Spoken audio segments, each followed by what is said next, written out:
what was interesting, I still remember the first time when I did it actually with one of my clients. We were in a meeting with like maybe 10 people in a Zoom meeting, and this client went off again of perfectionism, but also agitation. And at that moment, that was actually the real first time I stood up.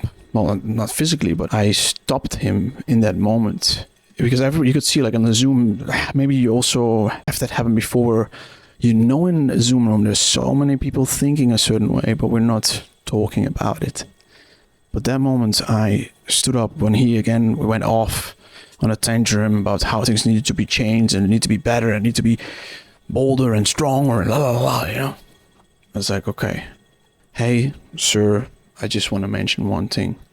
I understand where you're coming from. You want the brand to be perfect, and that's very, very good. But there is a but, and that is that what I feel right now is that you don't trust, particularly me and maybe also the other guys, a few in the room, in my seat. And because of that, there's no creative freedom. And if there's no creative freedom, it's going to be very difficult to actually succeed as a team. And it was silent in the Zoom room. Literally crickets, and these seconds, they felt very long. Heart was beating, I was sweating a little. And I still remember his face. He looked at me and he's like, thank you, Ermo. And this release came over me where I was like, wow.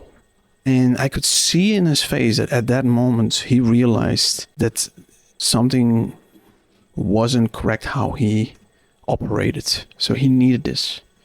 Right? And to say now, oh, you need to always put your boundaries down. And no, but if you feel a certain way, you need to pivot, communicate, let go. There's a couple of options, right?